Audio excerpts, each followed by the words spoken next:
boundaries. It's very, very interesting what people are willing to tolerate.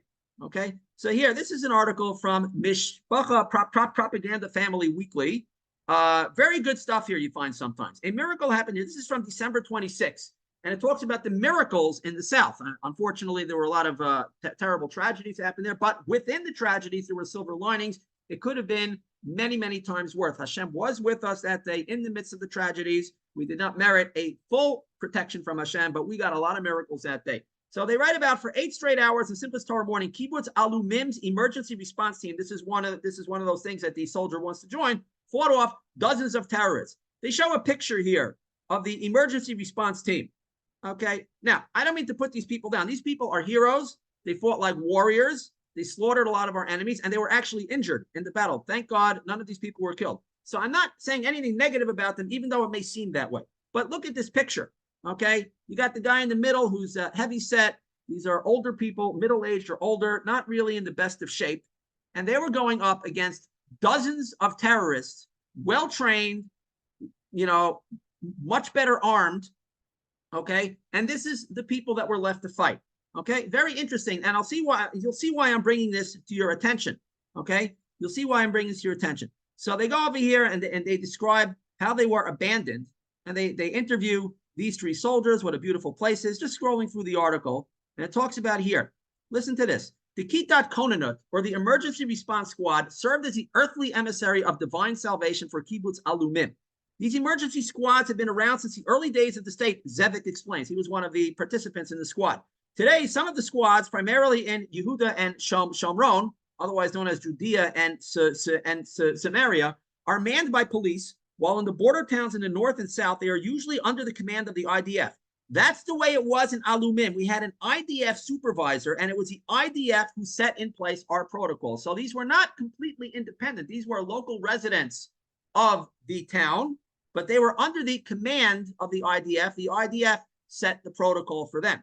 See why this is important. But part of that reality is that in recent years, the IDF grew to view emergency squads more of a burden than an asset. Again, on October 7th, the IDF was AWOL, and the emergency squads, these local middle-aged people, not necessarily in the best of shape and not heavily armed, they were the only line of defense for hours on end. The IDF grew to view emergency squads more of a burden than an asset. I ask you, in light of what happened, who was the burden and who was the asset?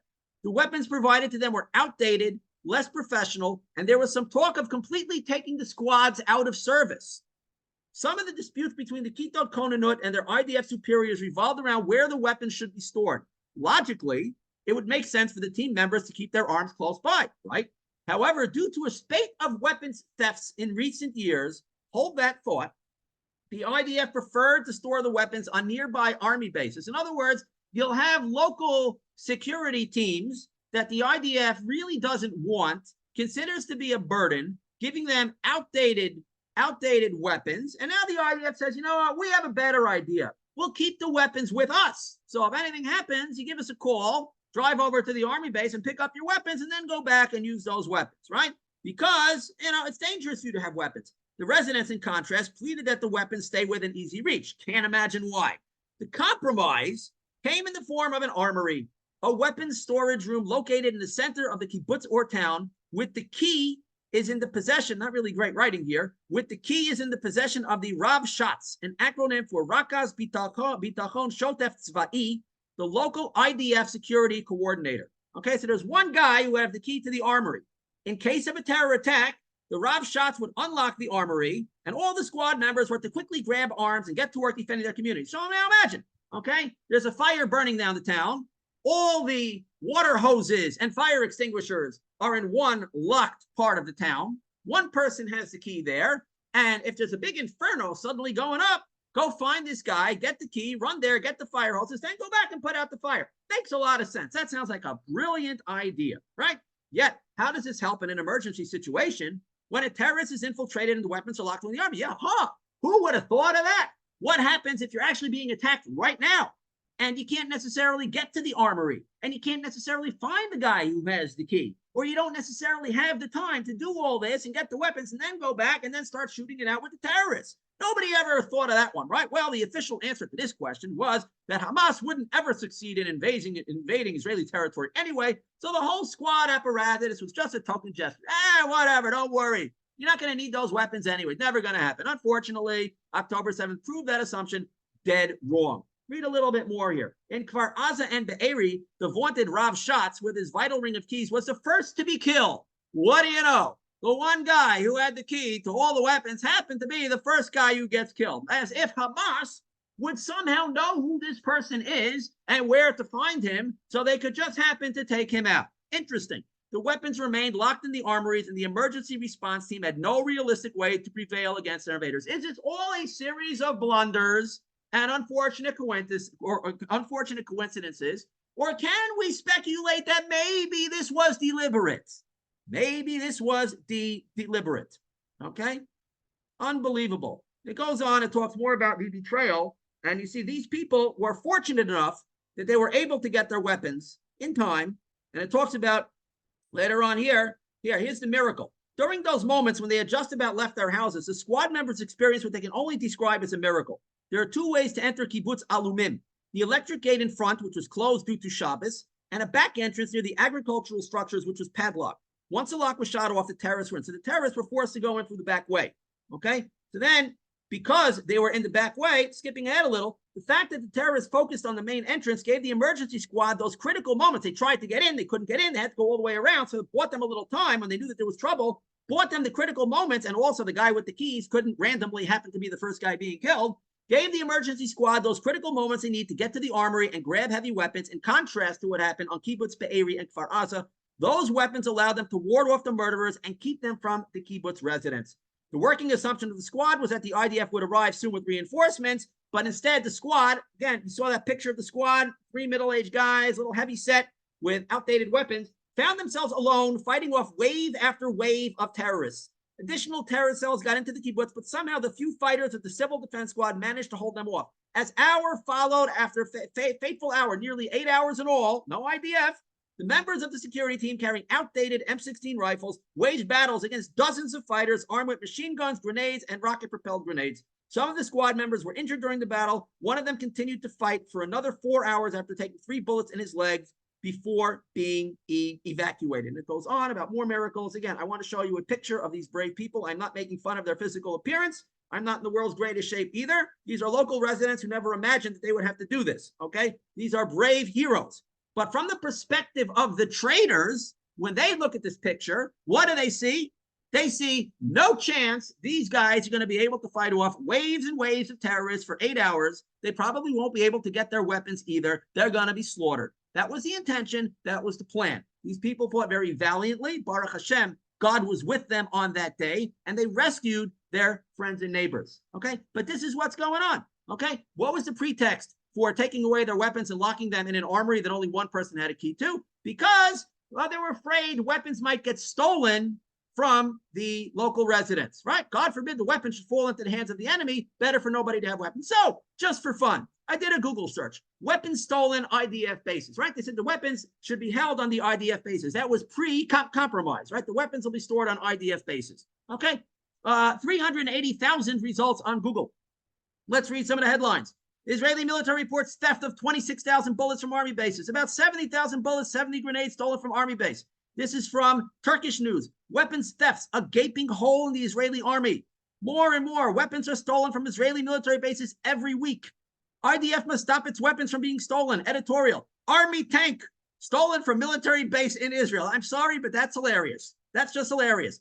Hamas uses unexploded Israeli armaments.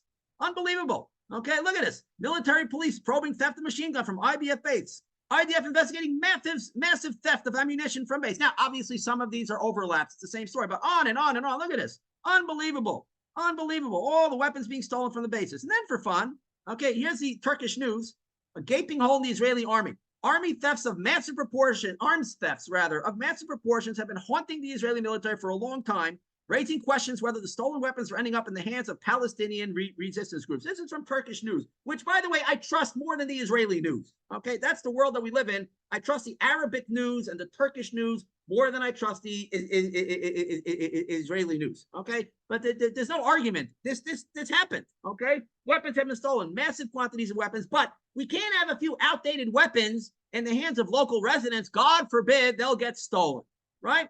It's unbelievable. That's from the Turkish news.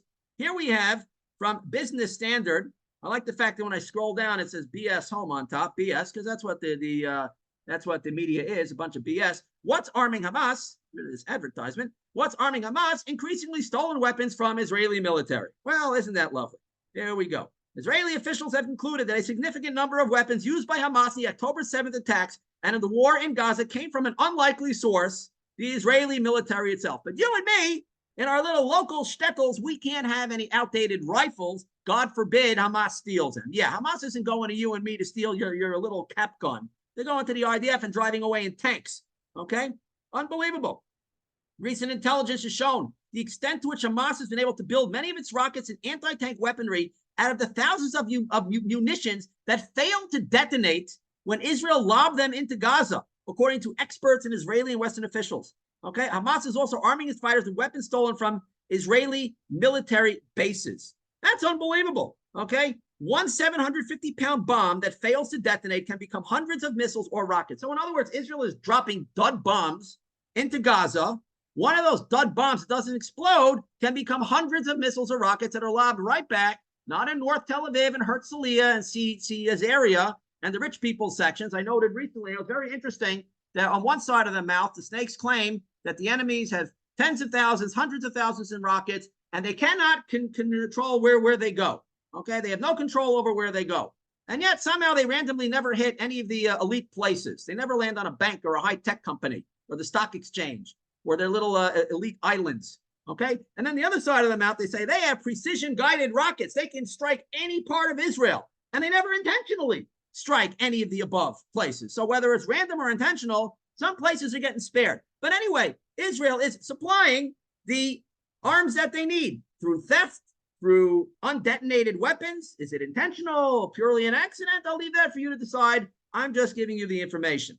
Okay? So then I was curious, well, is this a legitimate concern, right? We have hundreds of thousands of rounds of ammunition and all kinds of weapons being stolen from IDF bases where they wanted to store weapons from the kibbutzim. So is this really a legitimate concern?